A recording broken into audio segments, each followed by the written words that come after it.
You know दो तरह के एंटरप्रेन्योर्स होते हैं। पहले वो जो कि कॉपी पेस्ट मॉडल पे काम करते हैं, जो कि किसी ऑलरेडी एग्जिस्टिंग बिजनेस को सेम तरीके से या कुछ ट्वीक के साथ पेश करते हैं और मार्केट में होता है। इसमें कुछ गलत नहीं है, इसमें कुछ बुरा नहीं है, as long as they are solving some problem और making some decent money. So इसमें कुछ गलत नहीं है in my opinion. Let me know what's your opinion in comment section. और दूसरे तरह के एंटरप्रेन्योर्स होते हैं जो कि कुछ इनोवेट करते हैं, जो अपने इनोवेशन के जरिए एक बिजनेस खड़ा करते हैं और साथ के साथ एक बहुत बड़ी प्रॉब्लम को सॉल्व कर रहे होते हैं। तो ऐसे एक एंटरप्रेन्योर और आज के हमारे गेस्ट हैं मिस्टर अमरदीप सिंह। तो मिस्टर अमरदीप सिंह इनोवेशन के जरिए उन्होंने एक बहुत बड़ा बिजनेस खड़ा किया, ड्रॉस मैजिक सॉल्यूशंस, जिसके जरिए वो अब एक बहुत बड़ी समस्या, गार्बेज की समस्या को एक ग्राउंड लेवल से टैकल करके और उसको इंडस्ट्री सॉल्यूशन में कन्वर्ट कर रहे हैं। और अगर आप लोग उनकी जर्नी को जानना चाहते हैं, उनकी आइडिएशन से लेकर इनोवेशन तक की और इनोवेशन से लेकर क्रिएशन तक की जर्नी को जानना चाहते हैं, तो प्लीज़ ये एपिसोड एंड तक देखिएगा। मुझे उम्मीद है आपको बहुत कुछ सीखने को मिलेगा। और अगर और इस एपिसोड में हमने उनसे ये भी बात की है कि अगर कोई और इस सेम सॉल्यूशन को यूज़ करके अपना खुद का बिजनेस खड़ा करना चाहता है तो वो किस तरह से कर सकता है, और अमरदीप सर उनकी क्या हेल्प कर सकते हैं और उनको क्या क्या करना है। तो अगर आप वाकई इस बहुत बड़ी प्रॉब्लम को सोल्व करते हुए पैसे कमाना चाहते हैं तो definitely do ping him. Mister Amardeep Singh link आप हमारे डिस्क्रिप्शन में है। और अगर आप उनको डायरेक्टली नहीं पिंग करना चाहते तो पिंग मी। मेरा लिंक्डइन हैंडल, मेरा इंस्टाग्राम हैंडल दोनों डिस्क्रिप्शन में है आपके पास। मैं आपको उन तक I will connect you with him. So yeah thank you so much. देखिए पूरा episode. I hope you will learn something और you will have fun. Thank you. तो हेलो सर, हेलो। कैसे हैं आप? मैं ठीक हूँ, बढ़िया। आप बहुत सुनाएं, बहुत कैसे हैं आप? हम भी बढ़िया हैं। बहुत बहुत धन्यवाद पहले तो कि आपका हमारे शो पर आने के लिए, टाइम निकालने के लिए। अभी आप ड्रॉस मैनेजमेंट सॉल्यूशन चलाते हैं, तो थोड़ा सा उसके बारे में बताइए कि कैसे क्या स्टार्ट हुआ, ये आइडिया कहाँ से आया आपको? मेरा नाम अमरदीप शर्मा है और मेरी कंपनी का नाम है Dross Management System and Energy Solutions Private Limited. तो जो हम सुबह उठते हैं सबसे पहले, हाँ। तो हमें अपने घर में और घर के बाहर से कूड़ा नज़र आता है, सबसे पहली समस्या है। हाँ। और हम कूड़ा डालते वक्त उसको जो है सोचते नहीं है कि ये कूड़ा कहाँ जाएगा। तो आपने भी महसूस किया होगा, किसी भी शहर के बाहर ना एक बहुत बड़ा पहाड़ बना होता है, मैन मेड पहाड़। वो घूमने के लिए जाते हैं हम हिल स्टेशन पे, वो नहीं, वो पहाड़ ऐसा होता है जिसके पास भी नहीं जाना चाहते हम लोग। तो मेरे दिमाग में बहुत दिनों से कुछ ना कुछ आइडिया आता रहता था कि हम कुछ करें, और भी मैंने बहुत सी इनोवेशंस करी हैं। लेकिन हमारे प्रधानमंत्री श्री नरेंद्र मोदी जी ने एक बार स्वच्छ भारत अभियान शुरू किया 2014 में। तो उन्होंने झाड़ू लेके सफाई करना शुरू किया, तो हमें भी थोड़ा सा ये उनसे एनकरेजमेंट हुआ कि हम भी कुछ अपने देश के लिए करें।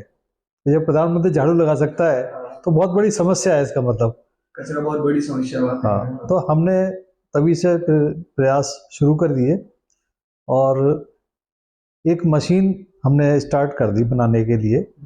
उसमें बहुत सारे हमने अपने पैसे भी लगाए, बहुत सारा टाइम भी लगाया, और बहुत टाइम फेल भी हुए हम।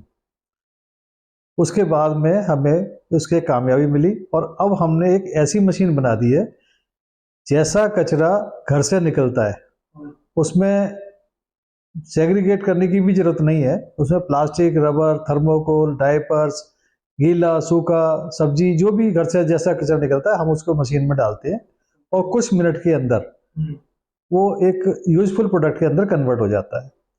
मतलब पाउडरी शेप में निकलता है, उसको हम आरडीएफ कह सकते हैं। नंबर 1 जो आरडीएफ होता है ग्रेड का, वो है, और उसकी कैलोरीफिक वैल्यू भी 4500 प्लस आती है। आरडीएफ क्या होता है? रिवर ड्राइव्ड फ्यूल कहते हैं उसको, एज ए कोल हम लोग बर्न कर सकते हैं इसको। अच्छा, इलेक्ट्रिसिटी प्रोड्यूस करने के लिए या इलेक्ट्रिसिटी प्रोड्यूस करने के लिए, या कोई भी हीट अप करने के लिए बॉयलर में यूज कर सकते हैं। इवन कि जो अपने महाराष्ट्र में अभी हम ये वहाँ पे मशीनें लगाई हैं हमने, तो वहाँ पे लोग क्या है, जो जलेबी समोसे वाले हैं ना, उन्होंने भट्टियाँ लगा रखी हैं और उसके अंदर हमारी आरडीएफ के पैलेट बना के वो लोग यूज कर रहे हैं। तो आप देखिए कि गैस महंगी है, डीजल महंगा है और कोयला महंगा है और पॉल्यूशन भी उसमें इससे ज़्यादा है।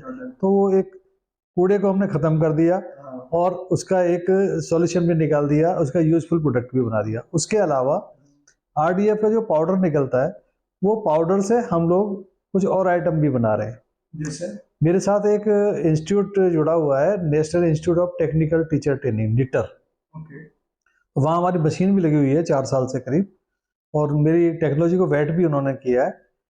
तो वो लोग सिविल डिपार्टमेंट जो है ना, वो मेरे आरडीएफ को मिला के कुछ सिविल वर्क कर रहे हैं। उसमें कोई टाइल्स, पेवर ब्लॉक और वो उसमें बना के वो टेस्ट वगैरह करें, वो भी अच्छे रिजल्ट आए हैं। तो उसमें सक्सेस रेट रहा है अभी तक? 99% सक्सेस रेट है उसका। ओके, तो बहुत ही और उसका एक बेनिफिट ये भी है कि हम उसको, जो सिविल वर्क में यूज होता है, उसकी स्ट्रेंथ भी बढ़ रही है, क्योंकि ये फाइब्रस होता है। हाँ तो जो कोई भी चीज़ हम इसमें डालते हैं, तो फाइबर के कारण वो ग्रिप ज़्यादा बढ़ जाती है उसकी, और उधर जो है उसका वेट लाइट हो जाता है, और हमारा सीमेंट और जो रेता वगैरह सैंड है वो कम हो जाती है। कम हो जाती है। हाँ, ओके। तो उसके अलावा हम लोग आरडीएफ से बोर्ड भी बना रहे हैं। Board board board board okay. हाँ, जैसे लकड़ी के बोर्ड होते हैं, पार्टिकल बोर्ड होता है, उस तरह का बोर्ड 50% सॉ डस्ट के साथ में हमने ओके और आरडीएफ मिला के बनाया। उसकी स्ट्रेंथ भी अच्छी आई है, और वाटर रेजिस्टेंस है, टर्माइट रेजिस्टेंस है, और आप उसको देखें तो रीयूजेबल भी है। रीयूजेबल भी है। हाँ, उसको हम दोबारा भी रिसाइकल कर सकते हैं। ओके, सो उस बोर्ड को जो प्रोडक्ट बना है उसको। हाँ जी। ये तो बहुत ही अच्छी हाँ। बात है। अच्छा, अब मैं आ जाता हूँ अपनी टेक्नोलॉजी पे। जो टेक्नोलॉजी है हमारी, उसमें किसी तरह का कोई पॉल्यूशन नहीं होता। अच्छा, ज़्यादातर टेक्नोलॉजी के अंदर हम, अभी आने वाला था इस क्वेश्चन पे। हाँ, हम लोग बर्निंग के मतलब प्रोसेस में जाते हैं। कोई भी चीज़ को हम बर्न करते हैं तो उसको ख़त्म करते हैं। तो हमारी टेक्नोलॉजी में कोई बर्निंग नहीं है, किसी तरह का कोई धुआं नहीं निकलता, ओके किसी तरह का कोई फ्यूम्स नहीं निकलता।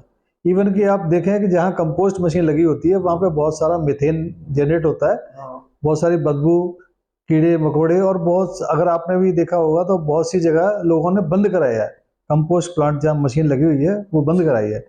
और दूसरा क्या है कि कंपोस्ट मशीन के अंदर बहुत ज़्यादा पावर कंजप्शन होता है, तो उसके अंदर हीटर्स लगे होते हैं उसको ड्राई करने के लिए। फिर भी वो ड्राई नहीं होता, लीचर टाइप में निकाल के फिर क्यूरिंग के लिए रखते हैं 15-20 दिन, महीना। मेरी मशीन के अंदर कुछ मिनट के अंदर हम लोग उसको ड्राई पाउडर में कन्वर्ट कर देते हैं, और मेरी मशीन के अंदर कोई भी हीटर नहीं है, और ये मेरी टेक्नोलॉजी पेटेंटेड टेक्नोलॉजी है। लो हीट कैसे करता है? नेचुरल फ्रिक्शन हीट के हम कन्वर्ट करते हैं उसको। अच्छा, तो ये, फोर्स का आप यूज करते हैं हाँ उसको हीट करने के हाँ, लिए। जैसे हम लोग हाथ तो अपने मलते हैं तो हीट हो जाते हैं, उसी को हम मल्टीप्लाई करते हैं। तो ये मतलब आदि मानव जमाने में वापस फिर से पहुंच गए हम हाँ पत्थर घिस के हाँ आग जलाने हाँ, वाला। देखिए चीज़ें तो वही है, बेसिकली चीज़ वही है। तो अब 40 डिग्री टेम्परेचर हम फ्रिक्शन से करते हैं, और वहाँ पे 150 डिग्री तक हम लोग उसको कन्वर्ट करते थे टेक्नोलॉजी के थ्रू। और ये टेक्नोलॉजी पेटेंट है मेरी। ओके, इंडिया गवर्नमेंट ने मेरे को पेटेंट दिया हुआ है, इंटेलेक्चुअल प्रॉपर्टी डिक्लेयर करा हुआ है। पेटेंट कब मिला था आपको? 2021 में पेटेंट हो गया था मेरी मशीन का। अच्छा, और आपने पेटेंट का क्या प्रोसेस होता है? पेटेंट का ये है कि हम कोई भी चीज़ बनाते हैं तो हम लोग उसको पेटेंट के लिए अप्लाई करते हैं, तो वो पेटेंट की जो प्रोसेस है पब्लिश होता है, पूरे वर्ल्ड के अंदर पब्लिश होता है कि भाई इस तरह की कोई टेक्नोलॉजी किसी और ने भी जनरेट करी है। तो बहुत से लोग आते हैं कि हमने भी ये करा है, हमने ये करा है, तो फिर उसको क्वालिफाई करना पड़ता है, उनको काउंटर करना पड़ता है कि हम लोग नई चीज़ बना रहे हैं और ये कहीं नहीं है। उसके बहुत लेंथी प्रोसेस होता है, उसमें बहुत सी कंपनियां हमारे साथ भी आई थी कि ये हम भी बना रहे हैं, तो उनको हमने क्वालिफाई किया, काउंटर किया, और हमने बताया, तो हमें ये पेटेंट अलॉट हुआ है। गवर्नमेंट ऑफ इंडिया जो पेटेंट देती है, तो वो मतलब मेरी टेक्नोलॉजी है, कोई और कॉपी नहीं कर सकता उसको। अगर कोई कॉपी करता है तो उसको जो है कानून के हिसाब से सजा मिलेगी उसको। अब ये इंटेलेक्चुअल प्रॉपर्टी डिक्लेयर किया है, तो इंटेलेक्चुअल प्रॉपर्टी का मतलब है कि जो मेरी प्रॉपर्टी है उसमें कोई इंटरफेरेंस नहीं कर सकता। हाँ, तो ये पूरा प्रोसेस होने में कितना टाइम लगा? जैसे आपने जब पेटेंट के लिए एप्लीकेशन फॉर्म फिल किया या फर्स्ट टाइम आपने पेटेंट लेने का सोचा, हाँ। वहां से लेकर पेटेंट मिलने तक का कितना ड्यूरेशन था, क्या प्रोसेस था, थोड़ा सा देखिए, उसके बारे में। हमने मशीन बनाना तो शुरू किया था 2014 में। 2014 में। हाँ, तो लेकिन हम फेल होते रहे, अभी ट्राई करते रहे। हाँ। उसके बाद में 2019 में हमें लगा कि हम इस पे कामयाब हो रहे हैं, तो हमने पेटेंट अप्लाई किया। हाँ। तो पेटेंट अप्लाई करने के बाद में फिर जो प्रोसेस होता है उनका सारा, वो चलता रहा 2 साल तक। और 2001 में 2021 में हमें जो है पेटेंट अलॉट हो गया। हाँ जी।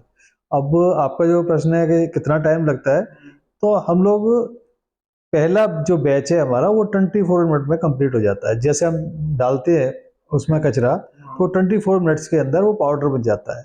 पाउडर के अंदर किसी तरह का कोई पैथोजन नहीं होता, किसी तरह की स्मेल नहीं होती, किसी तरह का बैक्टीरिया नहीं होता, उसको आप हाथ से टच कर सकते हैं। तो जब ये प्रोसेस होता है तब भी कोई बदबू नहीं आती, किसी तरह का कोई धुआं नहीं निकलता, किसी तरह का कोई वहाँ पे पॉल्यूशन नहीं होता। वो हमारा सर्टिफाइड है, हमने NABL लैब से सर्टिफाइड भी कराया हुआ है इसको। ये मतलब मशीन बनाई कैसे, इसके अंदर क्या टेक्नोलॉजी यूज हो रही है? क्योंकि काफी सुनने में जैसा आप बता रहे हो, ना कोई एमिशन है, कार्बन एमिशन है, ना कोई पोल्यूशन है, ना ही किसी तरह का कचरा, एडिशनल कचरा प्रोड्यूस होता है। उल्टा जो कचरा जा रहा है उसको आप एक ब्यूटीफुल रूप से बाहर निकाल रहे हो, ब्यूटीफुल प्रोडक्ट के रूप में बाहर निकाल रहे हो। तो ये क्या इटरेशन में, जब सबसे पहली जो इटरेशन थी, वो उसमें आपको ये क्लिक कैसे हुआ कि मुझे ये चीज करनी पर्टिकुलर? देखिए, मार्केट में ना बहुत से लोग ट्राई कर रहे हैं और अच्छा। कर भी रहे थे। तो वो क्या करते हैं कि कचरे को सेग्रीगेट कर दिया, हाँ। कचरे को जला दिया। हाँ। तो उसके बाद भी हमारा जो है, सेग्रीगेशन के बाद भी 80% कचरा लैंडफिल पे जाता है। बिल्कुल हो जाता उसमें क्या है, सेग्रीगेशन क्या है कि सिर्फ उसको, जो सेलेबल आइटम होती है। है, हाँ। प्लास्टिक की बोतल हो गई, यूजेबल प्लास्टिक हो गया या गत्ता हो गया, वो छाट के सेल कर लेते हैं। अल्टीमेटली वो कचरा है तो डंपिंग ग्राउंड पे ही जाता है। अब डंपिंग ग्राउंड पे जब जाता है तो आप देखिए कितना पॉल्यूशन होता है। हाँ। जो गाड़ी जाती है उसके टायर भी घिसते हैं, उसका पॉल्यूशन। उस टायरों से जो हवा उड़ती है, मिट्टी उड़ती है, वो पॉल्यूशन। उसके बाद डीजल जलता है उसमें, वो पॉल्यूशन। और जो म्युनिसिपल कॉरपोरेशन है, उसका 90% जो अपना खर्चा है ना, वो ट्रांसपोर्टेशन ऑफ वेस्ट पे होता है। ओके। और फिर भी आपने देखा होगा किसी शहर में आप ये नहीं कह सकते कि कचरा नहीं दिखा हमें। तो हमने एक ऐसे ही टेक्नोलॉजी डेवलप करी है कि जहाँ कचरा निकलता है, अगर आपकी छोटी सोसाइटी है, मान लो 500 फ्लैट है, तो वहाँ एक छोटी सी मशीन है हमारी, वहीं लग जाती है। जैसे कार की गैराज की जगह होती है ना, 100 बाई 100 का कमरा, एक 10 बाई 10 फीट का, वो अपने वहीं पे मशीन लग जाती है। ना कोई आवाज़ होती है उसमें ज़्यादा, ना किसी तरह का पॉल्यूशन है। तो वहीं पे डाला आपने, और सुबह से लेकर शाम तक 8 घंटे के अंदर 1 टन कचरा खत्म कर देती है मशीन। ओके। और आगे हमने जो मशीनें बनाई है, वो 1 टन से लेकर 100 टन तक पर डे की मशीन बनाई है। इट मीन्स के मतलब 8 से 10 घंटे तक अगर 100 टन कचरा भी है तो 100 टन कचरा खत्म हो जाएगा वो। इसमें क्या क्या प्रोडक्ट बन के निकल सकते हैं? उसमें हम अभी तो जो पाउडर निकलता है उसको पैलेट बनाते हैं। क्या बनाते हैं? पैलेट्स। पेलेट्स बनाते हो हाँ, पाउडर के? तो पैलेट्स बनाने के बाद में वो कोयले की तरह जल जाता है। ओके। बाकी पाउडर से मैंने जैसे बताया आपको, बोर्ड भी बनता है, टाइल्स बनते हैं, और शीट्स भी बना रहे हैं। सीमेंट शीट जो है वो भी बना रहे हैं। तो बहुत से प्रोडक्ट हम लोग इसमें डेवलप कर दिए हैं। तो क्या है कि जैसे कचरा तो खत्म हुआ ही, साथ में एक रिसोर्सेज और डेवलप हो गए, इंडस्ट्रियल रॉ मटेरियल डेवलप हो गया। तो एक तो पॉल्यूशन हमने बचाया, एक प्रोसेस कर दिया हमने वेस्ट को, और उसका एक मतलब अर्निंग भी होगी। हो गई। और उल्टा जो ऑलरेडी एग्जिस्टिंग मीडियम है, जो ये बनाने के, जैसे सीमेंट टाइल बनाने के हो गए, या ये जो प्रोडक्ट कोयला बनाने के हो गए, तो काफी पोल्यूटेड है वो सब बिल्कुल बिल्कुल। मीडियम। हाँ तो वो भी कई तरह से सोल्व हो जाएगा। हाँ। देखिए, ज़्यादा तो मैं मतलब नहीं जानता इस बारे में, लेकिन जैसा हम दुनिया में देखते हैं, हमारी 80 से 90% जो बीमारियां हैं ना, वो पॉल्यूशन करके हैं। तो अब हम ट्राई कर रहे हैं कि हमारा जो पॉल्यूशन है खत्म हो जाएगा तो बीमारियां भी खत्म होंगी। और ये जो पॉल्यूशन है वो बेसिकली कूड़े की वजह से ही है। जो कचरा होता है इधर से उधर उड़ रहा है, मिट्टी में उड़ रहा है, तो वो सारी बीमारियों से है। अब आप देखिए, कचरा इकट्ठा करके वहीं पे आग लगा देते हैं। तो मोस्टली उसमें प्लास्टिक होता है, रबर होती है, वो जब जलता है तो काले रंग का धुआं निकलता है। अब आप दिल्ली के बारे में क्या कहें, दिल्ली में पॉल्यूशन इसी वजह से है। उसको अगर मैनेज करना चाहे तो अगर कचरा मैनेज कर ले तो पॉल्यूशन मैनेज हो जाएगा। हाँ, तो ये चीज़ें जो है कहने में सुनने में सब लोग यूज करते हैं, लेकिन प्रैक्टिकली कोई यूज नहीं करता कि हम इसको ध्यान दें। अभी इसके अलावा और क्या क्या चीजें अभी ड्रॉस मैनेजमेंट में चल रही है, या फिर आने वाला जो प्लान आपका है, क्या क्या और सोच रहे हैं आपकी? देखिए, गवर्नमेंट ऑफ इंडिया का एक कानून है, हाँ, लॉ है, वो कहते हैं बल्क वेस्ट जनरेटर जो है, जो आदमी या जो इंस्टीट्यूट जो संस्थान 100 किलो वेस्ट जनरेट करता है, तो उसकी ड्यूटी है कि वो अपना वेस्ट को मैनेज इन हाउस ही करे। इन हाउस ही करें। लेकिन टेक्नोलॉजी ना होने की वजह से वो क्या होता है कि उसको अल्टीमेटली लैंडफिल पे जाना पड़ता है। बहुत सी सोसाइटीज हैं, उनके वो पेनल्टी भी डाल रहे हैं। पूना में जहाँ तक मैंने सुना है कि वो वेट वेस्ट उन्होंने लेना ही बंद कर दिया है, तो उन्होंने कुछ अपना अरेंजमेंट किया है। अल्टीमेटली जो ड्राई वेस्ट है वो अभी भी लैंडफिल पे जा रहा है।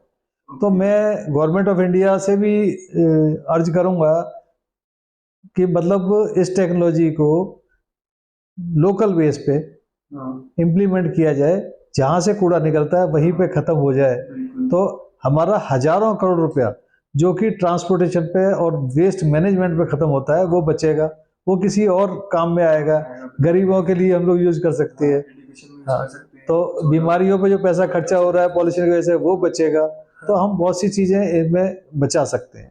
डॉक्टर लोग काफी कमेंट करने वाले हैं इस वीडियो को देखने के बाद कि हमारा नहीं, देखिए, डॉक्टर्स की अपनी ड्यूटी है, वो भी कर रहे हैं और प्रयास कर रहे हैं, उनका चलो है अपना, उनका भी सहयोग है। एक छोटी सी मिसाल मैं आपको देता हूँ, जब हमारे यहाँ कोविड हुआ था तो हम लोगों ने मास्क बांधना शुरू किया था। हाँ, बिल्कुल। तो जब मास्क बांध के हम लोग पॉल्यूशन से बच गए थे, ट्रांसपोर्टेशन बंद हो गई थी तो पॉल्यूशन कम हो गया था। हमें जो है 20 किलोमीटर दूर का जो पहाड़ है वो भी दिखने लगे थे। तो इट मीन्स प्रूव हो गया कि हम पॉल्यूशन से वजह से बीमार होते हैं, बीमारियां हमारी कितनी कम हो गई थी, सर्दी जुकाम बुखार आता ही नहीं था। हाँ, तो इसको उसी तरह से अगर हम देखें तो हम अगर पॉल्यूशन कम कर दें हमारी और बहुत सी बीमारियां कम हो जाएगी। हमारा प्रयास होना चाहिए कि हम साफ रखें। अभी हमारी प्रैक्टिस क्या होती है, हम अपने घर में भी वेस्ट को 2 डस्टबिन में सेग्रीगेट नहीं कर पाते। सेग्रीगेशन मस्ट है। एनजीटी भी कहती है, पॉल्यूशन कंट्रोल बोर्ड कहता है, म्युनिसिपल कॉर्पोरेशन कहता है कि अपना कचरा जो है अलग अलग डस्टबिन में डालें। कई जगह तो 7 डस्टबिन भी रखे हैं उन्होंने, कि भी ये अलग अलग डालें, लेकिन पॉसिबल है ही नहीं। क्योंकि हमारे यहाँ हमारी जो काम वाली है उसको आप कैसे एजुकेट करेंगे, बच्चा है उसको कैसे एजुकेट करेंगे कि भाई ये इसमें डालना है, ये इसमें नहीं डालना।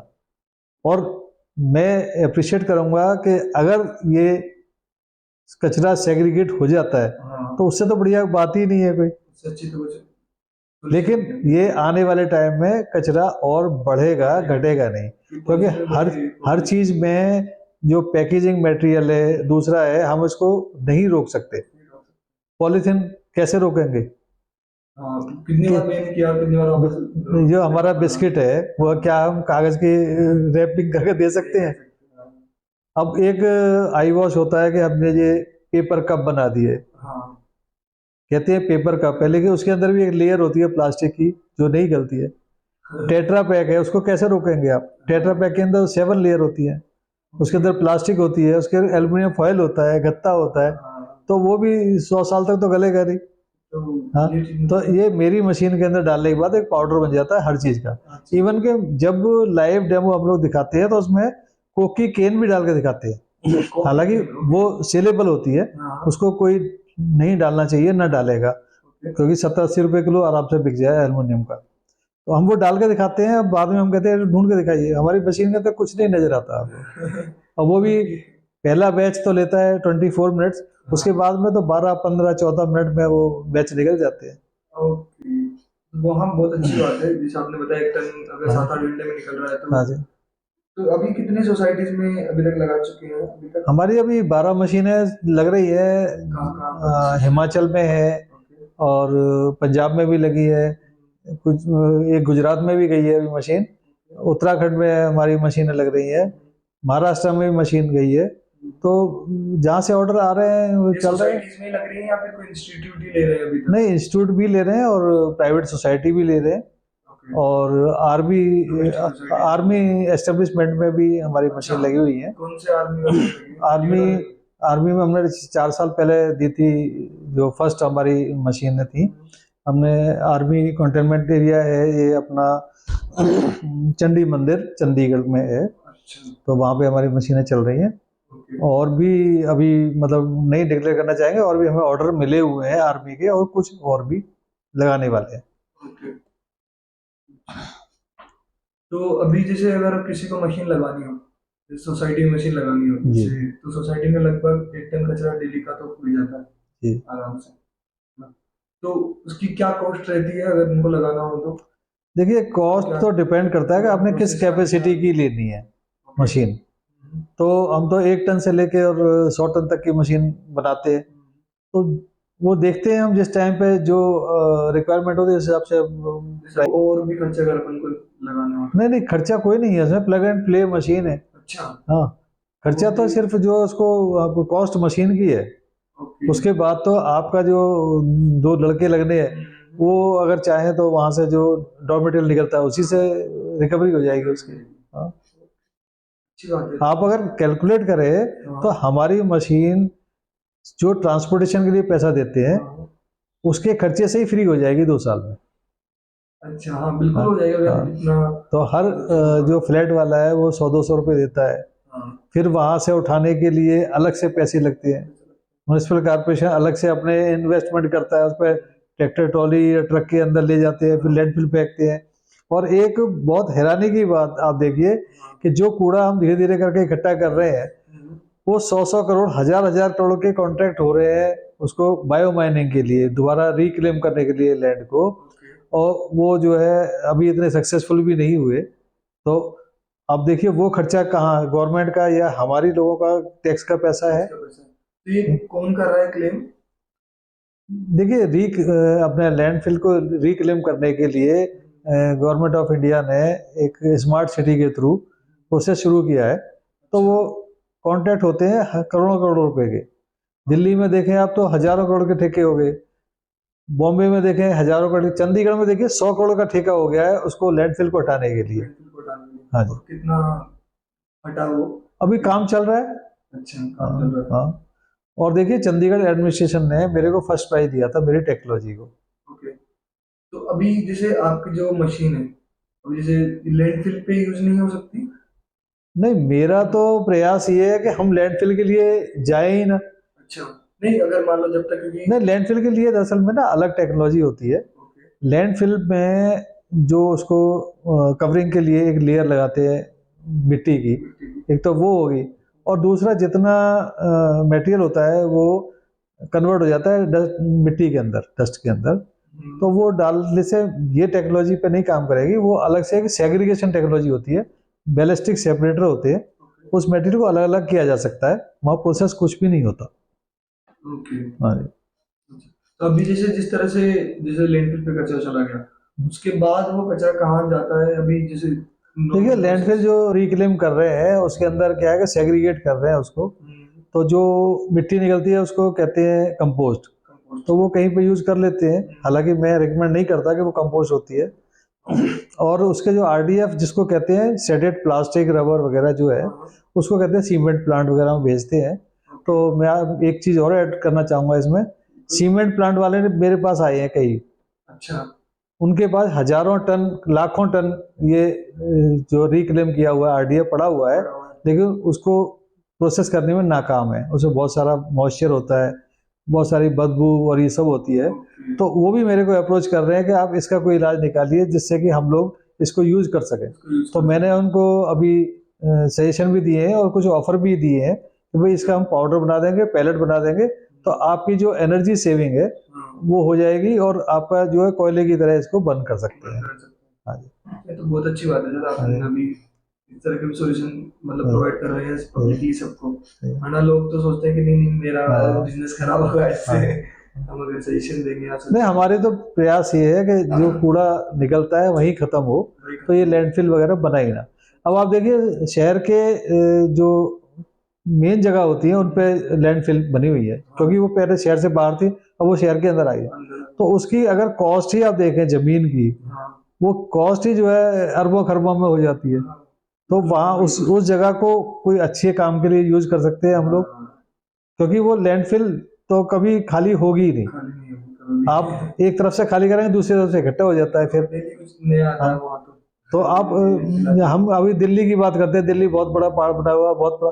अरे दिल्ली आबादी भी तो बहुत है, तो अगर आप और जगह देखें तो वहां भी यही हाल है, चंडीगढ़ भी यही हाल है, लुधियाना, जालंधर, कहीं पे देखें आप आसपास, हर जगह यही हाल है। कोई कूड़ा तो रोज निकलना ही है, कूड़ा आप कितना कर लेंगे क्लेम? जब तक आप वो साफ करेंगे पुरानी वाला, दूसरा फिर इकट्ठा हो जाएगा। उसका तो सॉल्यूशन की जरूरत है कि जहां कूड़ा निकलता है वही खत्म हो। और ये कचरा जो होता है, ये कचरा तब होता है जब 48 घंटे हो जाते हैं। 48 घंटे से पहले कचरे के अंदर कोई बदबू नहीं होती है, अच्छा, किसी तरह का कंटेमिनेशन नहीं होता। अगर हम चाहें उसको अच्छी तरह सेग्रीगेट करें तो कुछ सेलेबल चीज ऐसी है जिनसे हमारा जो है रिकवरी भी हो सकती है। जब पहले हमारे जो है कबाड़ी भाई होते थे, वो आते थे, अपने पेपर, न्यूज़पेपर ले गए, अपने गत्ता वगैरह सारा लेके जाते थे, प्लास्टिक की बोतल वगैरह आज भी ले जाते हैं। लेकिन हम इतने व्यस्त हो गए हैं, इतने हम जो है उसमें टाइम नहीं होता कि हम अलग अलग चीजें करके दे सकें। तो अब ये टेक्नोलॉजी जो है, देखिए प्रधानमंत्री श्री नरेंद्र मोदी जी ने एक सपना देखा था हमारा स्वच्छ भारत मिशन का। मैं ये गारंटी से कह सकता हूँ, स्वच्छ भारत मिशन जो हमारे प्रधानमंत्री जी का सपना है, वो मेरी मशीन के बगैर पूरा नहीं हो सकता। मैंने ऐसी टेक्नोलॉजी बनाई है जो जहां से निकलता है कूड़ा वहीं खत्म हो जाएगा, तभी तो स्वच्छ भारत मिशन जो कामयाब होगा। स्वच्छता वहीं पर हो गई, गंदगी आगे गई नहीं, तो obvious सी बात है, बिल्कुल। तो आप क्या देखते हैं डाउन द लाइन कितने साल लगेंगे ये मशीन, आपकी जो मशीन है वो हर सोसाइटी में होगी, हर ऑफिस के कॉर्पोरेट ऑफिस में होगी, या फिर हर इंडस्ट्रीज को यूज कर रही होगी? देखिए अभी देखिए पीछे कोरोना वगैरह आ गया था, हाँ, तो कोई हमारी सेल ज्यादा नहीं हुई है। अच्छा। लेकिन टचवुड अभी हम अच्छी सेल कर रहे हैं, और हमारे पास अच्छे ऑर्डर हैं। म्युनिसिपल कॉर्पोरेशन भी हमें अप्रोच कर रही है, उनके भी ऑर्डर पूरे कर रहे हैं, और प्राइवेट सोसाइटी भी अप्रोच कर रही है। हाँ, तो एक चीज और मैं ऐड करना चाहूंगा आपको कि कंपोस्ट जो बनाने में महीनों लगते हैं, 15 दिन लगते हैं, हमारी मशीन के अंदर कंपोस्ट भी मिनटों में बन जाता है। कंपोस्ट भी बनता है? हाँ, अगर आप सेग्रीगेटेड वेस्ट डालते हैं तो कंपोस्ट बना देगी, अगर आप मिक्स वेस्ट प्लास्टिक वगैरह डालते हैं उसको भी प्रोसेस करके पाउडर बना देगी, आरडीएफ बना देगी।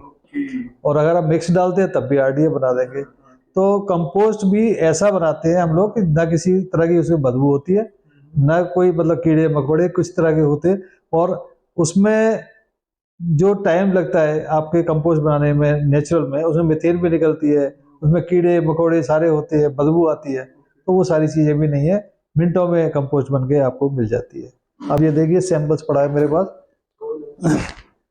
ये देखिए आप, इसके अंदर कोई स्मेल आ रही है आपको? स्मेल तो नहीं, अच्छी खुशबू आ रही है। तो ये कंपोस्ट है मेरी मशीन से बनाई हुई। ये तो चुकंदर की खुशबू आ रही है इसमें, टू बी ऑनेस्ट। तो ये सब्जी वगैरह पत्ते जो होते हैं उसी से बनाई हुई है ये। और ये जो है, जो आपका कचरा मिक्स आता है, उसके पैलेट्स बनाए हुए हैं, ये कोयले की तरह जला सकते हैं आप इसको। तो इसमें कोई पैथोजन नहीं है, आपको कोई हाथ वॉश करने की भी जरूरत नहीं है। चाय वाली खुशबू आ रही है। आपको हैंड वॉश करने की जरूरत है, आप कचरे को छू नहीं सकते। आपको मैं कचरा, हाँ हाँ बिल्कुल, जब इसके अंदर कोई बदबू नहीं है इसका मतलब पैथोजन नहीं है, कोई वो नहीं है। स्ट्रॉन्ग भी काफी अच्छा है, हाँ, तो ये कोयले की तरह चलता है बिल्कुल, ये फ्लेक्सिबल है। आपको सारी रिपोर्ट भी शेयर कर दूंगा मैं, सारा उसके अंदर है। तो अगर इससे ये अभी अपना कंपोस्ट है, इससे ये बनने में कितना टाइम लगता होगा? नहीं, कंपोस्ट तो ये बन गया, पाउडर बनता है जो उससे ये बनाते हैं, जो मिक्स वेस्ट का है। पाउडर से ये बनने में कितना टाइम लगता है? ये तो विद इन मिनट्स बनता है ये। इसमें भी कोई मतलब बाइंडिंग वगैरह नहीं? नहीं, कोई बाइंडिंग नहीं। ये देखिए आप, अच्छा, ये कूड़ा डाला हमने मशीन के अंदर, ये पाउडर बन गया बस, इसकी वजह से पैलेट का पाउडर होता है। हाँ जी। तो ये जो बर्निंग का जो ये अभी हमने परसों कंपोस्ट बनाई है, आप ये देखिए, परसों कंपोस्ट बनाई है ये।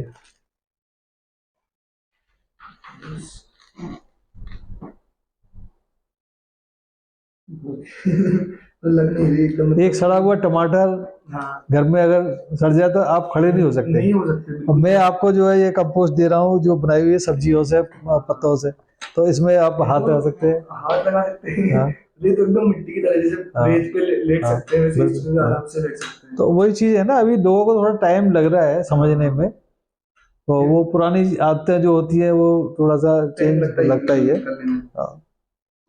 बहुत अच्छी चीज़ है। अभी और इसके अलावा अभी जैसे हमारी बात हुई थी, थोड़ा सा वो आपकी कंपनी से शिफ्ट होकर आपकी पर्सनल लाइफ पे आते हैं। आपने बताया डोनेशन वगैरह भी काफी करते हैं, आपने हॉस्पिटल वगैरह में हाँ, भी मैं काफी। दरअसल मैं ना बाई बर्थ ही मतलब इनोवेटर हूँ। अच्छा, तो मैं छोटा सा था तब भी कुछ ना कुछ करता रहता था। जिससे कुछ आप बताइए हाँ, बचपन में तो कैसा था, आपका बचपन कैसा था वो उसके नहीं, बारे में बात करते हैं। बचपन दरअसल में ना मेरा जो पेरेंटल बिजनेस था वो एग्रीकल्चर इम्प्लीमेंट्स बनाने का था, मतलब क्या? जो एग्रीकल्चर के लिए, कृषि के लिए यूज करते हैं यंत्र, अच्छा, वो बनाने जैसे का था। हल वगैरह हो गए। हाँ, अच्छा तो मैं वहाँ भी कुछ ना कुछ करता रहता था। अच्छा, तो जैसे क्या किया था, हाँ, जैसे एग्जांपल। तो वहाँ पे जैसे ना अभी वो कुट्टी काटने की मशीन होती थी, अच्छा। तो वो नॉर्मली हम हाथ से चलाते थे। हाँ। वो तो वो मैंने ऑटोमेटेड करी थी वहाँ पे।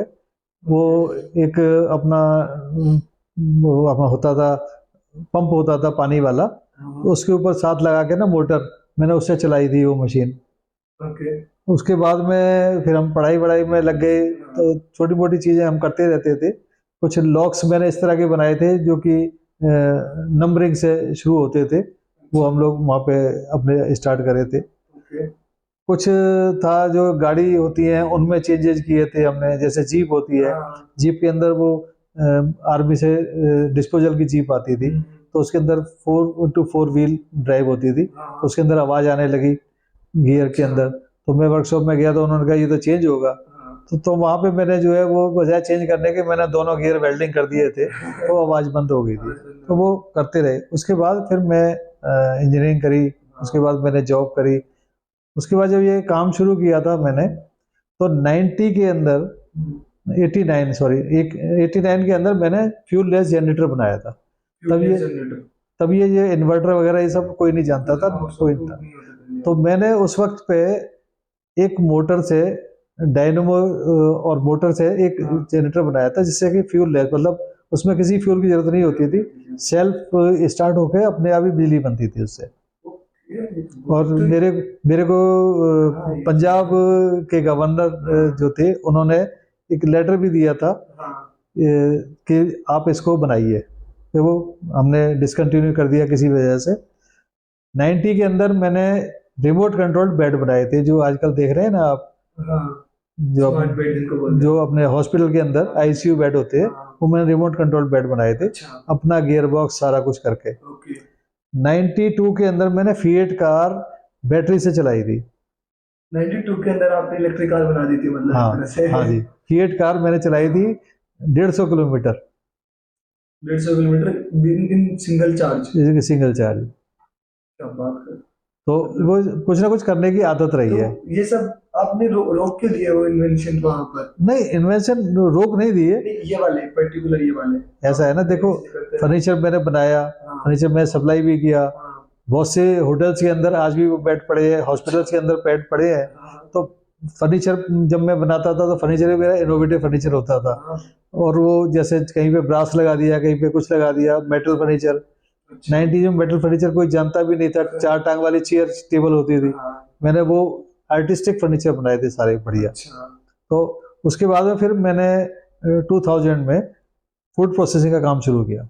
अच्छा, क्या उसमें क्या तो उसमें था, जैसे हम सब्जी बनाते हैं तो ग्रेवी बनाने के लिए हमें कम से कम आधा घंटा चाहिए होता है। प्याज लहसुन अदरक उसको फ्राई करना, ये करना, फिर भी वो टेस्ट नहीं आता जो कि रेस्टोरेंट होटल में होता है, क्योंकि घर में या तो ज़्यादा जल जाता है या कच्चा रह जाता है।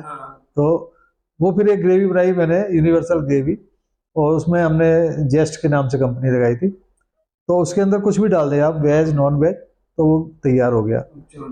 हाँ, एक दाल मखनी बनाई थी मैंने। दाल मखनी ड्राई शेप में होती थी, उसको जैसे चाय का पानी गर्म होता है, आपने डाला, दाल बन गई। आजकल तो काफी चल रहे हैं रेडीमेड प्रोडक्ट। नहीं, रेडीमेड प्रोडक्ट है, लेकिन वो सारे प्रिजर्वेटिव के साथ हैं। मेरी जो प्रोडक्ट थे नॉन प्रिजर्वेटिव थे, प्रिजर्वेटिव कोई नहीं डालते थे हम लोग। जैसे हमारी नानी दादी अचार डालती थी पहले, तो प्रिजर्वेटिव के बगैर ही डालते थे ना, तो वही टेक्नोलॉजी हम यूज करते थे कि भाई वो जो है गर्मी में रख दिया, धूप में रख के फिर छांव में रख दिया। हमारी नानी दादी वही करते थे कि कपड़े से बांध के रख दिया, वही टेक्नोलॉजी यूज करी थी। हमें टेम्परेचर उसका रिड्यूस कर दिया, अप कर दिया, तो वो स्टेबल हो जाता था। तो ऐसी चीजें कुछ ना कुछ हम करते रहे हैं, आगे से आगे, आगे से आगे। तो इंजीनियरिंग कहाँ से की थी आपने? एएमयू से। एमयू से। हाँ जी। कौन सी ब्रांच क्या थी आपकी? मैकेनिकल। मैकेनिकल से। जी। मतलब मैकेनिकल हाँ। काफी इंटरेस्टेड? नहीं, वो चलो पढ़ाई तो होती है, पढ़ाई तो सारे लोग करते हैं, सारे लोग इनोवेशन नहीं ना कर पाते। इनोवेशन नहीं कर पाते। इनोवेशन के लिए इनबिल्ट ही अपने होनी चाहिए, कुछ जिज्ञासा होती है आदमी के अंदर। हाँ, तो हाँ, बचपन से करते आ रहे हैं, बस। पापा के बिजनेस में आपने कुछ बहुत कुछ किया, उसके बाद आप काफी कुछ कर रहे हैं। तो उसके बाद जैसे 2000 के बाद आपने फूड प्रोसेसिंग कंपनी चलाई, वो चली लंबे टाइम तक या फिर वो जल्दी? नहीं, वो चली थी, फिर हमने वो किसी को टेक्नोलॉजी सेल कर दी थी। अच्छा। तो आज भी ऑस्ट्रेलिया में वो चल रही है। अच्छा, आज भी ऑस्ट्रेलिया में जेस्ट नाम से हाँ चल रही है? नहीं, नाम कुछ और है। ओके। हमने टेक्नोलॉजी सेल करी थी। टेक्नोलॉजी सेल कर दी। हाँ। कितने टाइम तक चलाई थी वो आपने यहाँ पर? मैंने करीब 5 साल चलाई थी। 5 साल चलाई थी। फिर 2005 में आपने वो सेल कर दी थी? हाँ जी। हाँ जी। 2005 से फिर 2014 तक क्या? ये मेरा फर्नीचर का तो बेसिक का काम था ना मेरा। अच्छा। तो फर्नीचर हम लोग बनाते थे पहले। हमने, ये मोहाली इंडस्ट्रियल टाउन है, तो सारे इंडस्ट्री का फर्नीचर बनाते थे। उसके बाद में जब रिसेशन आया तो हमने डाइवर्ट करके होटल रेस्टोरेंट्स का फर्नीचर बनाना शुरू कर दिया। अच्छा। होटल रेस्टोरेंट में मेटल का फर्नीचर कोई जानता नहीं था। मेरा फर्नीचर अमृतसर से लेके बेंगलोर तक जाता था। अमृतसर से बेंगलोर तक? हाँ जी। और इतना फर्नीचर बनाते थे हम लोग कि एक ट्रक हर हफ्ते लोड होता था। बैंक्वेट में आपने देखी होगी अगर, तो एक सरिये वाली चेयर होती है, दो तरफ सरिये की ऐसा डिजाइन होता है। वो 1 लाख चेयर तक तो मैंने काउंटिंग करी थी, उसके बाद काउंटिंग करना बंद कर दिया था। 1 लाख चेयर तक काउंट की थी आपने? हाँ, उसके बाद काउंट करना बंद कर दिया था। इतनी चेयर बनती थी, वो हर बैंक्वेट में वही लगती थी। अच्छा। तो उसके बाद में जब ये कंपटीशन हो गया चाइना वगैरह का, फिर मैंने हॉस्पिटल फर्नीचर शुरू किया। हॉस्पिटल फर्नीचर भी मैंने जो है ये सेक्टर 32 में चंडीगढ़ में मेडिकल कॉलेज है, उनको मेजर सप्लाई मैंने दी थी। और उसमें अपना प्रॉफिट जो था वो उनको डोनेट कर दिया था मैंने। हाँ जी। तो कुछ अच्छा करने की इच्छा होती है कि भाई कुछ अच्छा करें, अपनी सोसाइटी के लिए पे बैक करें। तो अभी भी यही कर रहे हैं, और आने वाले टाइम में हम लोग और डेवलपमेंट कर रहे हैं। तो वो छोटी मशीनें भी ऐसी बना रहे हैं जो कि घर में रखी जा सके या और छोटी जगह रखी जा सके, वो भी कर रहे हैं हम लोग। तो सर पहले तो बहुत बहुत थैंक यू आपको, मतलब इतने सारे इनोवेशन करने के लिए, इतना सारा सोसाइटी की हेल्प करने के लिए। क्योंकि लोग आजकल सबके पास टाइम इतना कम है कि लोग, ऐसा नहीं कि लोग चाहते नहीं, कई लोग हैं जो चाहते हैं कि हम भी करना चाहते हैं, लेकिन टाइम नहीं मिलता ऑफिस में या काम में उलझे हुए हैं, फिर फैमिली में उलझे हुए हैं। लेकिन आप एक जीते जागते मिसाल हो लोगों के लिए कि आप सब चीजें साथ में कर सकते हो। नहीं, मैं एक चीज और कहना चाहूंगा कि जो हमारी यंग जनरेशन है ना, वो चाहती है कि लिफ्ट से हम ऊपर पहुंच जाए। शॉर्टकट, जल्दी से फटाफट। अगर हम सीढ़ी से चढ़ते हैं ना, सीढ़ी से चढ़ने में एक तो हमारा शरीर सही रहता है, दूसरा हमें आसपास की चीजें भी नजर आती है। अगर हमें कोई खतरा नजर आता है तो हम वापस भी आ सकते हैं। लिफ्ट के अंदर ऐसा नहीं होता, अगर वो ऊपर से नीचे आएगी तो सीधी नीचे ही आनी है। तो मैं यंगस्टर्स को ये कहना चाहता हूँ कि वो जमीन से जुड़ी हुई चीजों को देखें, करें। कचरे को कोई हाथ नहीं लगाना चाहता। मैं खुद जाके कचरे के ढेर से कचरा निकाल के लाता था। लेबर तैयार नहीं होती थी, मैं खुद जाता था लेबर के साथ में, मैं कचरा ऐसे भर भर के लाता था टेस्टिंग के लिए। तो हर आदमी को थोड़ा सा अपना कचरा जो है ना मैनेज करने में भी प्रॉब्लम होती है, तो दूसरे कचरा क्यों उठाएगा। मैंने वो काम किए। अब मैं यंग जनरेशन से ये चाहता हूँ कि मैं टेक्नोलॉजी उसको फ्री दूंगा, आप अपनी इंडस्ट्री लगाइए। इस टेक्नोलॉजी के जरिए हजारों नहीं लाखों आदमियों को रोजगार मिलेगा, तो उनकी जिंदगी भी अच्छी होगी। जो हमारे कचरे में घुसे रहते हैं भाई बहन जो है, उनकी लाइफ जो है सेव होगी। वो कितने टफ जिंदगी जी रहे हैं। आप कभी भी देखिए कोई सर्वे उठा के, जहाँ पे ये डंपिंग ग्राउंड होता है उसके आसपास 10-10 किलोमीटर के अंदर सांस की बीमारी वाले, टीबी वाले और जो बीमारी है वहाँ पे स्किन एलर्जी है, वो सारी होती हैं। हम उनको सेव कर सकते हैं। लोगों को रोजगार दे सकते हैं। मैं कह रहा हूँ हर स्टेट के अंदर मेरे पास आइए, आप अपना स्टार्टअप शुरू करिए, मैं आपको सपोर्ट करूंगा, आप अपनी इंडस्ट्री लगाइए। आने वाले टाइम में तो इतनी मशीनें चाहिए कि हम अकेले पूरी भी नहीं कर पाएंगे उसको। बिल्कुल, क्योंकि सबसे ज्यादा हाँ, पॉपुलेशन वाले हाँ, कंट्री तो बन ही चुके हैं हम। हाँ। तो सबसे ज्यादा कचरा भी ऑब्वियस सी बात है हम और आप प्रोड्यूस करेंगे। एक की जगह एक और एक 111 इकट्ठे होइए हाँ और सारे जो है उसको लग के करिए और काम करिए, सपोर्ट करिए एक दूसरे को। हर आदमी नौकरी नहीं कर सकता, हर आदमी को नौकरी नहीं मिल सकती। तो अगर आगे बढ़ना है तो हमको साथ मिलके बढ़ना पड़ेगा। तो मैं तो यही अपने यंगस्टर से कहूँगा कि वो आए, अपने देश के लिए, अपनी सोसाइटी के लिए कुछ करें और अर्निंग भी करें साथ में। अर्निंग भी करें। और इसका एक और एग्जांपल, अभी जैसे मैं आ रहा था यहाँ पर आपके रास्ते में, तो मैं बाइक से आ रहा था, उबर बाइक से। तो जो उबर बाइक वाले थे उनसे मैं बात कर रहा था ऐसे। मुझे अच्छा लगता है जब भी मैं किसी के साथ आता हूँ बात करने लग जाता हूँ।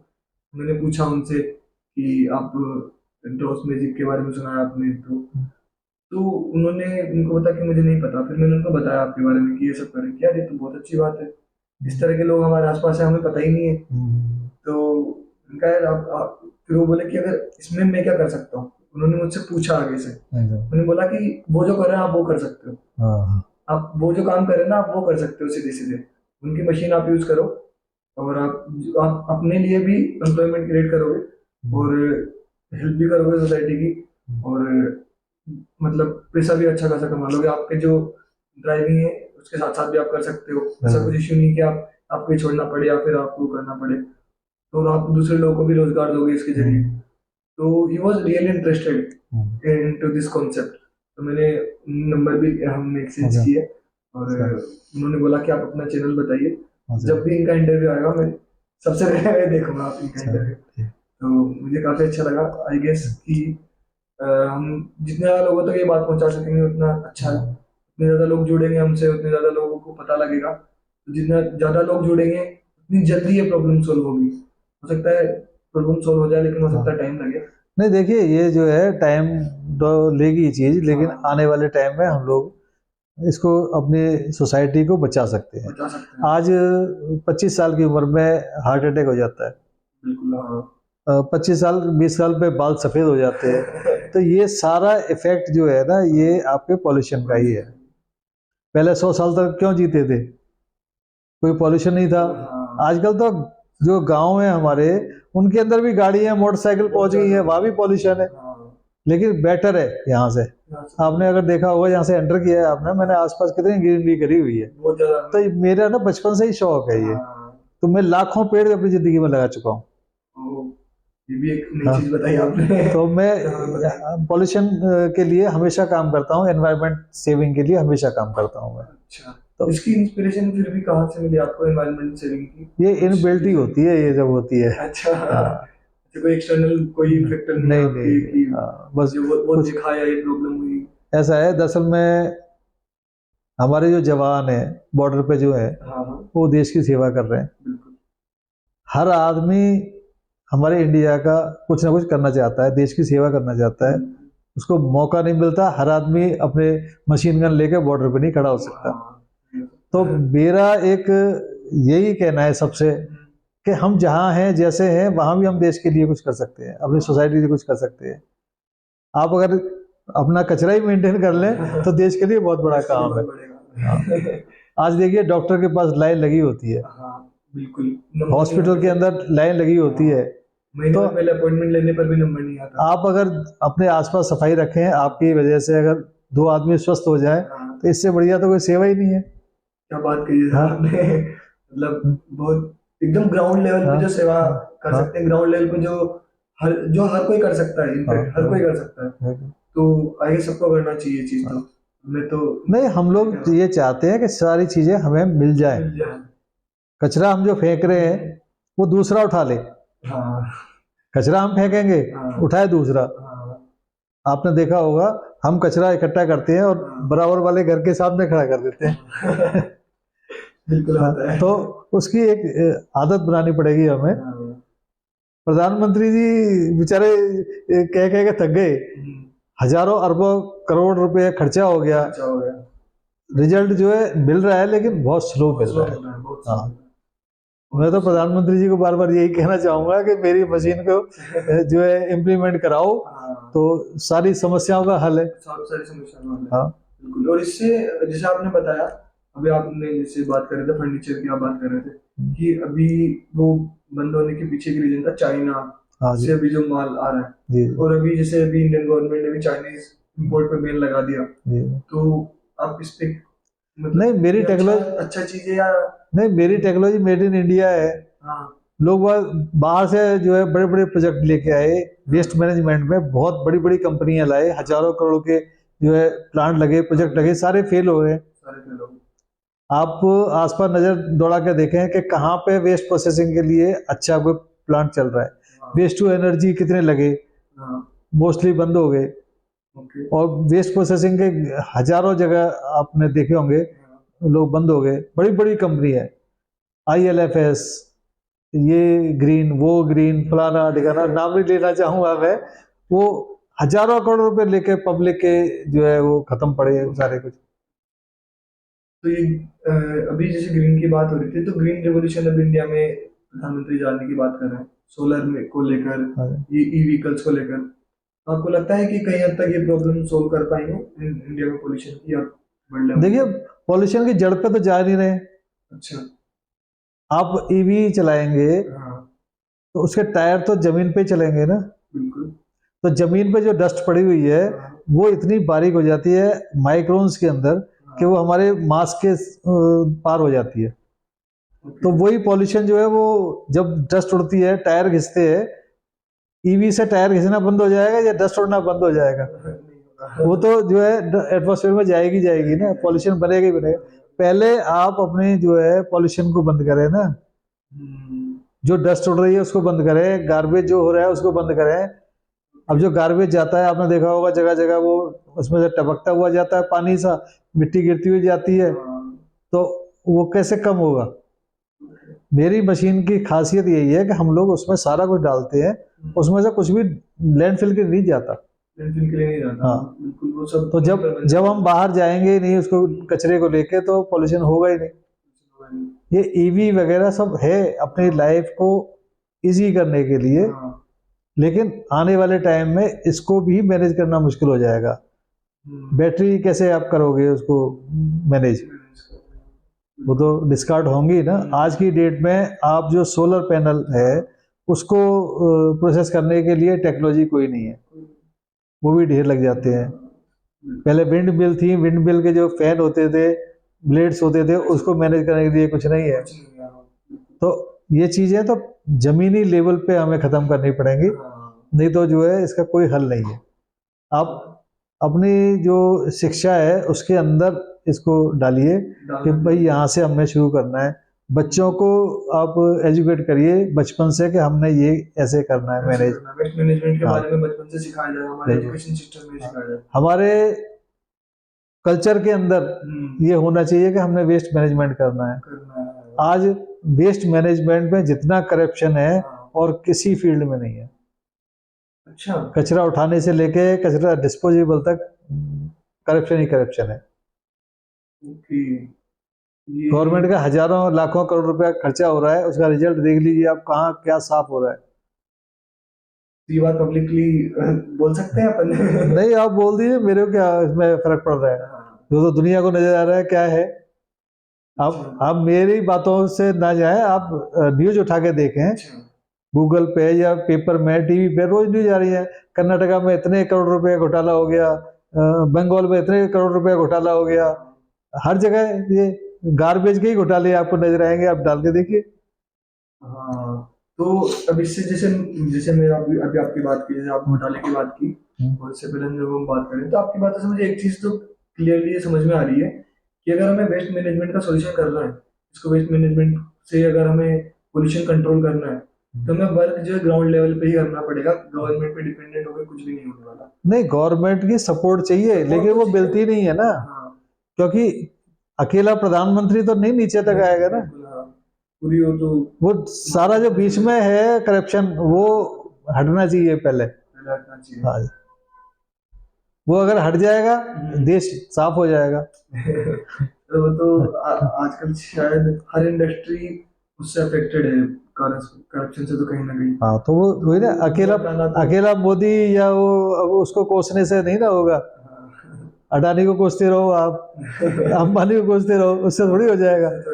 ये उसकी बैक साइड भी देखो ना, अडानी अंबानी कितना रोजगार दे रहे हैं, कितनी देश की तरक्की कर रहे हैं। तो of course फिर दिख ही रहा है। पहले महिंद्रा की टाटा की गाड़ियां कौन खरीदता था, आज वो जापानी गाड़ियों को टक्कर दे रही है, उनसे आगे निकल रही है। तो हमको सोच बदलनी पड़ेगी अपनी। हाँ। अगर वेस्ट प्रोसेसिंग का प्लांट जर्मनी का नाम लग जाए ना उस पर, तो कहेंगे ये बहुत बढ़िया ये है, बहुत बढ़िया है। मेड इन इंडिया है तो नहीं है अच्छा। हाँ, मतलब हाँ, अभी जैसे इंडिया में मेंटेलिटी है कि अगर इंडिया का कोई प्रोडक्ट है तो ठीक ठीक ही होगा। हाँ, लेकिन बाहर का अगर कोई प्रोडक्ट है फॉरेन का, तो अरे यार ये तो बहुत आपको कई जगह मिसालें मिल जाएंगी वेस्ट प्रोसेसिंग की, मैं बताता हूँ। हाँ। कई लोगों ने करोड़ों रुपए के कॉन्ट्रैक्ट लिए कि हम जर्मनी से मशीन लाके लगा रहे हैं, उसमें बिजली बनाएंगे, ये करेंगे वो करेंगे, अल्टीमेटली भाग गए सारे। अच्छा, ये हाँ, भी हुआ है। हाँ, तो वही तो चीज मैं कह रहा हूँ ना, हाँ, एक चीज को हम 10 रुपए में मैनेज कर सकते हैं, तो वो जाके 2 लाख में मैनेज होती है। हाँ। अल्टीमेटली देखो वो चीजें जो है बढ़ती जाएंगी ना। जब एक तुमने पहाड़ बना दिया, उसे पहाड़ बनाने का तो हम 100 करोड़ में कॉन्ट्रैक्ट कर रहे हैं चंडीगढ़ में, बिल्कुल। और जबकि हम चाहें तो उसी सेक्टर में कूड़ा खत्म कर दें, हाँ। कितना पॉल्यूशन बच गया, कितना पैसा बच गया गवर्नमेंट का। ट्रांसपोर्टेशन बच गया वहाँ हाँ, पर। तो वो चीजें जो है ग्राउंड लेवल पे करने की जरूरत है। हाँ, इसको जरूरी है, और हमारे आपके जैसे जो है लोग कुछ आगे बढ़ेंगे तभी लोग पीछे आएंगे। बिल्कुल बिल्कुल, तभी लोग जुड़ेंगे हाँ, हमसे। वो एक कहानी है ना, बिल्ली के गले में घंटी कौन बांधे, चूहे सारे इकट्ठे तो हो जाते हैं लेकिन घंटी कौन बांधे। तो वही है, यहाँ पे भी कौन करना चाहे, सब आदमी चाहते हैं कि अपने अपने चल रहा है जैसे काम चल रहा है। वो चलने वाला एटीट्यूड अभी भी है इंडिया में, कि हाँ, सब चलता है। देखिए मेरी एज जो है वो 62+ है। लगता ही नहीं था सर, आप बिल्कुल भी हाँ, 62 प्लस तो तो कहीं से भी। आप पहले और अब में लाइफ स्टाइल देख लीजिए। आज 20 साल का बच्चा जो है वो साइकिल नहीं चला सकता प्रॉपर, हाँ। जो शौक में चला रहे हैं ना, वो बेचारे अपनी सेहत की वजह से चला रहे हैं। हाँ। किसी को बीमारी है, कोई बीमारी से बचना चाह रहा है, शौक में कोई नहीं चला रहा है। हाँ, बिल्कुल। पहले शौक में चलाते थे, हाँ। और पहले वर्जिश करते थे सारा, कोई आज नहीं कर रहे हैं। आज बीमारी इसलिए बढ़ रही है, ये जो पिज्जा और ये बर्गर, सॉफ्ट ड्रिंक और ये जो जंक फूड है, ये खाली सेहत नहीं खराब कर रहा है, ये गार्बेज भी क्रिएट कर रहा है। बहुत सारा। हाँ, सबसे ज्यादा गार्बेज निकल रहा है। हाँ, तो वो चीजें उस पर होना चाहिए। मैं तो कह रहा हूँ गवर्नमेंट को सिर्फ इनके ऊपर एक देवी लगा देना, एक सेस लगा दे कि भाई इनके ऊपर इतना है, वो मेरे को दे दे खाली, सारे हिंदुस्तान का कचरा साफ मैं कर दूंगा। सही बात है। पिज्जा के ऊपर 5 रुपए मेरे को दे दे, हाँ।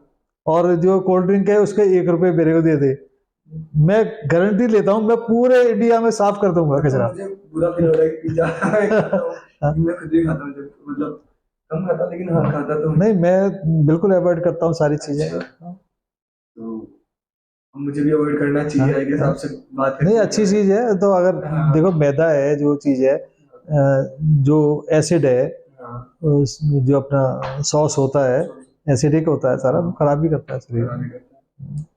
तो फिर अब जैसे आपने बताया आपकी हेल्दी लाइफस्टाइल है, अभी भी आप 62 प्लस में भी इतने फिट एंड फाइन हो, मतलब 25 के लोग भी अभी इतने फिट एंड फाइन नहीं दिखते। नहीं, चलो मैं तो आपका रूटीन क्या रहता है, डेली रूटीन? आप रूटीन काम सुबह के अलावा क्या करते हो? नहीं, सुबह उठ के वॉक भी करता हूँ थोड़ी सी मैं, अच्छा। शाम को भी थोड़ी वॉक कर लेता हूँ। खाना पहले अगर 4 रोटी खाता था, अब मैं 1 रोटी खाता हूँ। अच्छा। तो वो सारी चीजें जैसे एज बढ़ती है आदमी की, देखो ये गार्बेज से हट के बात कर रहा हूँ, हाँ, हाँ। एज बढ़ती है तो चीजें कम कर देनी चाहिए आदमी को, हाँ। क्योंकि हम उतनी मेहनत भी कम करना शुरू कर देते हैं, तो खाना भी कम कर देना चाहिए। और खाना आजकल है क्या, खाना तो बीमारियों की जड़ है। आदमी टेस्ट के लिए खाता है, अब टेस्ट तो वो जो है इतने से भी हो जाएगा और इतने से भी हो जाएगा।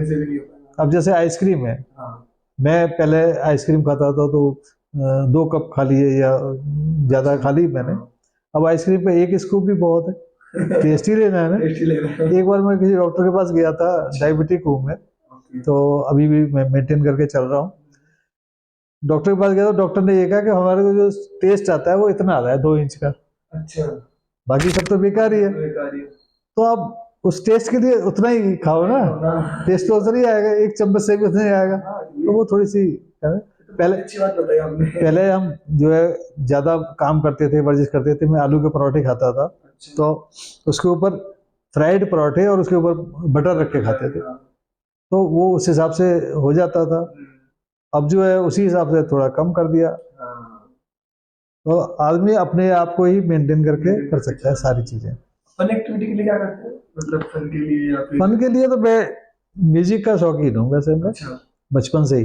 कौन सा म्यूजिक पसंद है आपको? पुराने गाने जो है, अच्छा, वही सब, किशोर कुमार, कुमार जी के, रफी अपने साहब के। लता मंगेशकर, रफ़ी साहब या मुकेश जी के। तो बहुत अच्छी, मतलब वही चीज़ें हैं। अभी भी मैं जैसे वॉक करता हूँ तो 1 घंटा वही गाने सुनता हूँ, पुराने गाने। अच्छा, मैं तो ऑफिस में भी वहाँ म्यूजिक सिस्टम रखा हुआ है, अच्छा। तो जब मैं अकेला होता हूँ तो वो अपने चला के यहाँ, अच्छा। मैं ट्रेडमिल भी रखी हुई है, वो भी कर लेता हूँ। तो गाने का ऑफिस में शौक भी है, आपने हाँ। अच्छा सिस्टम मतलब बना रखा है। गाना सुनने से आदमी रिलैक्स हो जाता है। Relax हो जाता है। आजकल का जो संगीत है उसमें रिलैक्सेशन तो है ही नहीं। इसमें तो और एड्रेनलिन हाँ, मिलता है, फिर उल्टा अलग ही जोश आता है। पुराने गानों का सत्यानाश मार दिया है। वो नया रिमिक्स बना हाँ, के। हाँ, वो तो अगर पुराने गाने आज भी सुनने में अच्छे लगते हैं तो इस मीन्स कुछ था उसमें। मेलोडियस थे, ऑफ हाँ, कोर्स, वो बहुत रिलैक्स। और पुराने गानों के बगैर नई जनरेशन भी नहीं चल रही है आगे। हाँ, भी उनको चल रहा है। रीमिक्स कर रहे हैं या कुछ भी कर रहे हैं, अभी चल ही लेकिन रहा है। वही चल रहा है। हाँ, जो नए गाने आते हैं वो 2-4 महीने रहते हैं, उसके बाद भूल जाता है गाना कौन सा था। हाँ, बिल्कुल हाँ, याद नहीं रहता। अभी जैसे आपने बताया, अभी यहाँ पर ऑफिस में भी आपने अच्छा सेटअप कर रखा है, तो आपकी ऑफिस में कितने लोग हैं, टीम कितनी बड़ी है आपकी, आप जो भी आप मैनेज करते हो, जो आपके जस्ट? नहीं ऐसा है जी, जो मशीन मेरी वो कॉन्ट्रैक्ट बेसिस पे बनती है, वहाँ तो आदमी करते हैं 2600 से ज़्यादा 2600 से वर्कर। ज्यादा, जो आपने बताया था हिमाचल हाँ, में जो मशीन। लेकिन वो कॉन्ट्रैक्ट बेसिस पे है, मेरे फ्रेंड की कंपनी है वहाँ पे। वैसे मेरे ओन करीब हम यहाँ पे 17-18 आदमियों के साथ काम कर रहे हैं। हाँ, और बाकी हम आउटसोर्स करते हैं। आउटसोर्स करते हैं? हाँ जी। अच्छा, मतलब कैसे? आउटसोर्स मतलब ये कि कहीं पे फैब्रिकेशन कुछ करा लिया, कहीं पे कुछ करा लिया, कहीं से अच्छा, सप्लाई अच्छा। ले ली, असेंबली अपने यहाँ कर ली। हाँ, हाँ, तो ओके, हाँ, ओके। हाँ। तो इसके लेकर मैं एक चीज पूछना चाह रहा था, जैसे आपने काफी सारे वेंचर किए हैं स्टार्टिंग से लेकर अभी तक, और अभी भी आप कर रहे हैं, तो कहीं ना कहीं लीडरशिप जो है, ये बहुत बड़ा रोल प्ले करती है कंपनी के ऑपरेशन में, कि कंपनी कितना ग्रो करेगी, कहाँ तक पहुंचेगी, इनोवेटिव कितनी होगी कंपनी। तो आपको क्या लगता है, क्या बात सही है?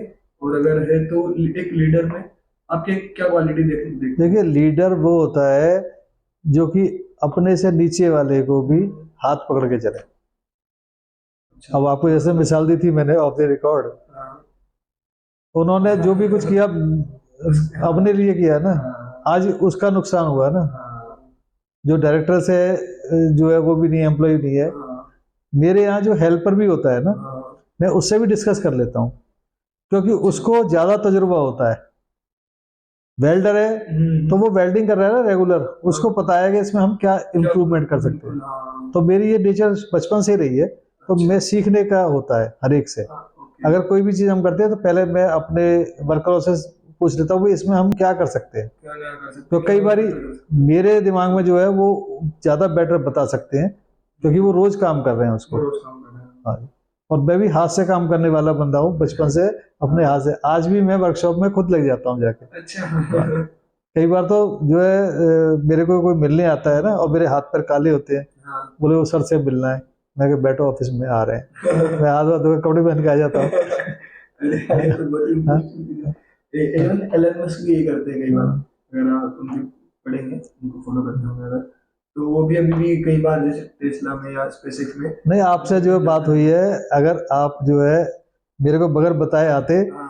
तो मैं कहीं ना कहीं वही लगा होता काम पे ही। अभी अच्छा। अभी तुम्हारे सामने फोन आया था लड़के का, हाँ, बता तो रहे थे। मशीन में थोड़ा सा वो करना है, अच्छा। तो वहीं जा रहा था। मैंने कहा चलो मशीन को मैं इम्प्रूव करूँगा थोड़ा सा। अच्छा, हाँ, मशीन में कुछ प्रॉब्लम आ हाँ। रही है? नहीं, प्रॉब्लम नहीं, सर्विसिंग करनी है। अच्छा, तो सर्विसिंग। उसमें मेरा दिमाग ये चलता था कुछ इम्प्रूवमेंट करते हैं हम अच्छा, लोग। इम्प्रूवमेंट करना है। हाँ, अभी भी मतलब इम्प्रूवमेंट चलता रहता है वो तो, डे एंड नाइट मेरे दिमाग में चलती रहती है चीजें। अच्छा। अगर मैं वॉक भी कर रहा हूँ तो कुछ ना कुछ आइडिया आ जाता है, वो हम कर देते हैं उसमें। बिल्कुल अच्छी हाँ, चीज है सर, ये तो हाँ। चल रहा है। पहले यही मशीन को हम जब स्टार्टिंग में करी थी, हमारी जो वेस्ट की प्रोसेसिंग थी 4 घंटे की थी। 4 घंटे की थी? 4 घंटे में प्रोसेस होता था। अच्छा। तो उसमें बहुत सारे हर्डल आते थे, हम उसको चेंज करते थे, उसमें बदबू भी आती थी। फिर हमने हीटर भी लगाए उसमें, तो वो इम्प्रूव करते करते हमने, आप देखो वो 14 मिनट पे ले आए। हाँ, और इसमें कोई मतलब पॉल्यूशन नहीं है, किसी तरह का कोई अब नहीं है, और फुली ऑटोमेटिक मशीन है। कचरा डाला, बटन दबाया, खत्म, अपने आप ही निकल जाएगा, तो बता देगी मशीन, नजर बच जाता है। ये है।